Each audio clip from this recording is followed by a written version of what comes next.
Welcome to today's Walk Through the Bible by historical category. We have 7 categories with 1 chapter each per day. This will take us through the Bible in less than 9 months. This English Standard Version of the Bible is being read by my favorite Christian voice, Max McLean.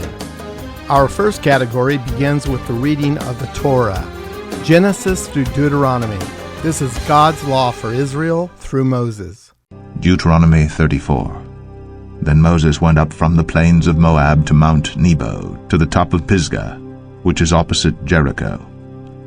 And the Lord showed him all the land, Gilead as far as Dan, all Naphtali, the land of Ephraim and Manasseh, all the land of Judah as far as the western sea, the Negeb, and the plain, that is, the valley of Jericho, the city of palm trees, as far as Zoar. And the Lord said to him, This is the land of which I swore to Abraham, to Isaac, and to Jacob. I will give it to your offspring. I have let you see it with your eyes, but you shall not go over there. So Moses, the servant of the Lord, died there in the land of Moab, according to the word of the Lord. And he buried him in the valley in the land of Moab, opposite Beth Peor. But no one knows the place of his burial to this day. Moses was 120 years old when he died. His eye was undimmed, and his vigor unabated. And the people of Israel wept for Moses in the plains of Moab 30 days. Then the days of weeping and mourning for Moses were ended. And Joshua the son of Nun was full of the spirit of wisdom, for Moses had laid his hands on him. So the people of Israel obeyed him and did as the Lord had commanded Moses.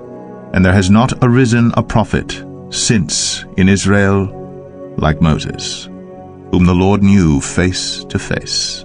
None like him for all the signs and the wonders that the Lord sent him to do in the land of Egypt, to Pharaoh, and to all his servants, and to all his land. And for all the mighty power and all the great deeds of terror that Moses did in the sight of all Israel. Our second category walks us through Israel's history, beginning with the book of Joshua through the book of Esther. 2 Chronicles 7. As soon as Solomon finished his prayer, fire came down from heaven and consumed the burnt offering and the sacrifices, and the glory of the Lord filled the temple. And the priests could not enter the house of the Lord, because the glory of the Lord filled the Lord's house.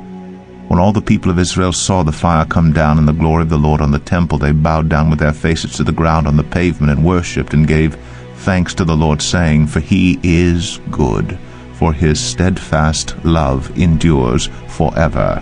Then the king and all the people offered a sacrifice before the Lord. King Solomon offered as a sacrifice 22,000 oxen and 120,000 sheep. So the king and all the people dedicated the house of God. The priests stood at their posts. The Levites also with the instruments formed music to the Lord that King David had made, for giving thanks to the Lord, for his steadfast love endures forever. Whenever David offered praises by their ministry, opposite them the priests sounded trumpets, and all Israel stood. And Solomon consecrated the middle of the court that was before the house of the Lord, for there he offered the burnt offering and the fat of the peace offerings, because the bronze altar Solomon had made could not hold the burnt offering and the grain offering and the fat. At that time Solomon held the feast for 7 days, and all Israel with him, a very great assembly, from Lebo Hamath to the brook of Egypt. And on the 8th day they held a solemn assembly, for they had kept the dedication of the altar 7 days, and the feast 7 days. On the 23rd day of the 7th month he sent the people away to their homes, joyful and glad of heart for the prosperity that the Lord had granted to David and to Solomon and to Israel his people. Thus Solomon finished the house of the Lord and the king's house, all that Solomon had planned to do in the house of the Lord, and in his own house he successfully accomplished. Then the Lord appeared to Solomon in the night, and said to him, I have heard your prayer, and have chosen this place for myself as a house of sacrifice. When I shut up the heavens so that there is no rain, or command the locust to devour the land, or send pestilence among my people, if my people, who are called by my name, humble themselves, and pray, and seek my face, and turn from their wicked ways. Then I will hear from heaven, and will forgive their sin, and heal their land. Now my eyes will be open and my ears attentive to the prayer that is made in this place. For now I have chosen and consecrated this house that my name may be there forever. My eyes and my heart will be there for all time. And as for you, if you will walk before me as David your father walked, doing according to all that I have commanded you and keeping my statutes and my rules, then I will establish your royal throne, as I covenanted with David your father, saying, You shall not lack a man to rule Israel.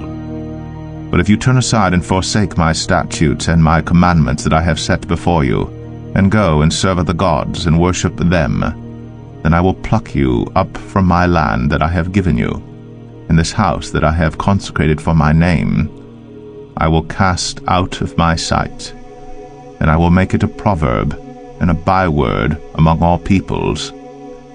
And at this house, which was exalted, everyone passing by will be astonished and say, Why has the Lord done this to this land and to this house?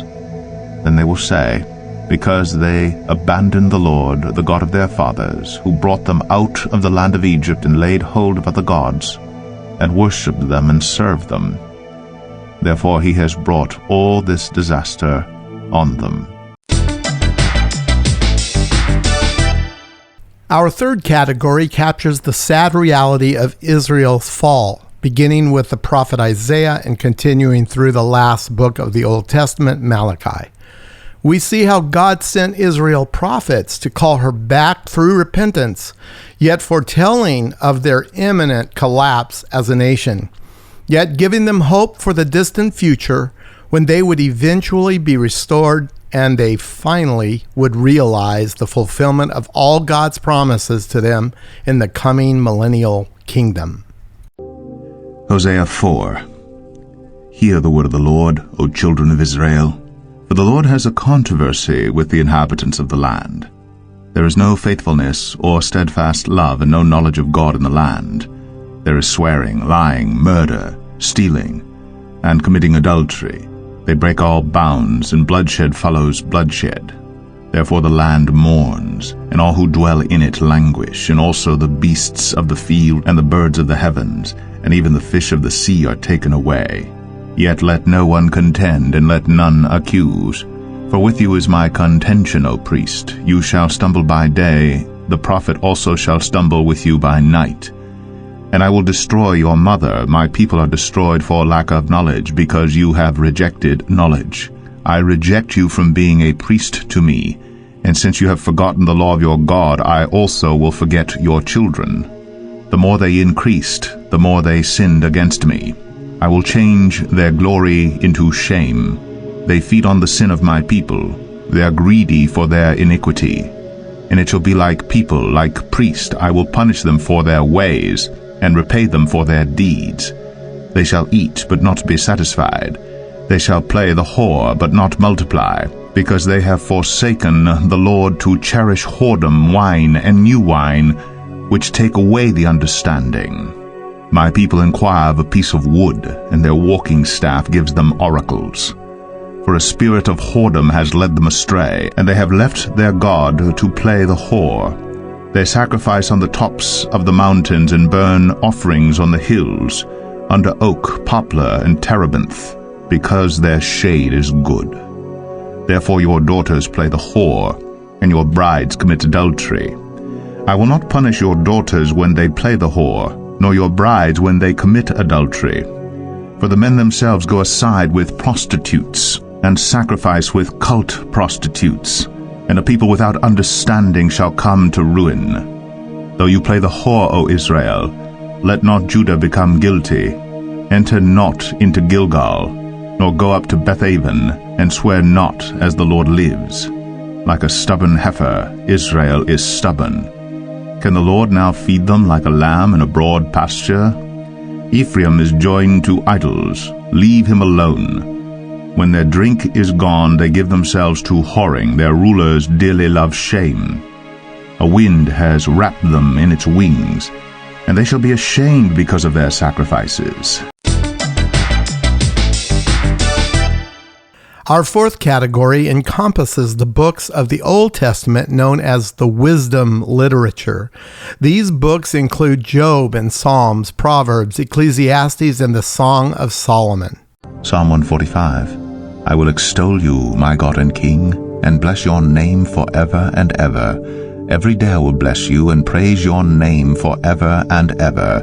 Great is the Lord and greatly to be praised, and his greatness is unsearchable. One generation shall commend your works to another, and shall declare your mighty acts. On the glorious splendor of your majesty and on your wondrous works I will meditate. They shall speak of the might of your awesome deeds, and I will declare your greatness. They shall pour forth the fame of your abundant goodness, and shall sing aloud of your righteousness. The Lord is gracious and merciful, slow to anger, and abounding in steadfast love. The Lord is good to all, and his mercy is over all that he has made. All your works shall give thanks to your Lord, and all your saints shall bless you. They shall speak of the glory of your kingdom and tell of your power, to make known to the children of man your mighty deeds and the glorious splendor of your kingdom. Your kingdom is an everlasting kingdom, and your dominion endures throughout all generations. The Lord is faithful in all his words and kind in all his works. The Lord upholds all who are falling and raises up all who are bowed down. The eyes of all look to you, and you give them their food in due season. You open your hand, you satisfy the desire of every living thing. The Lord is righteous in all his ways and kind in all his works. The Lord is near to all who call on him, to all who call on him in truth. He fulfills the desire of those who fear him. He also hears their cry and saves them. The Lord preserves all who love him, but all the wicked he will destroy. My mouth will speak the praise of the Lord, and let all flesh bless his holy name forever and ever. We have a bonus category, which is a daily dose of Psalm 119. This psalm, written by King David, and the way he laid it out was to have a natural division that we call stanzas. The divisions are the letters of the Hebrew alphabet. Each stanza represents one letter each of the 22 total letters. Here are the verses 81 through 88 in stanza number 11. My soul longs for your salvation. I hope in your word. My eyes long for your promise. I ask, when will you comfort me? For I have become like a wineskin in the smoke, yet I have not forgotten your statutes. How long must your servant endure? When will you judge those who persecute me? The insolent have dug pitfalls for me. They do not live according to your law. All your commandments are sure. They persecute me with falsehood. Help me. They have almost made an end of me on earth. But I have not forsaken your precepts. In your steadfast love give me life, that I may keep the testimonies of your mouth.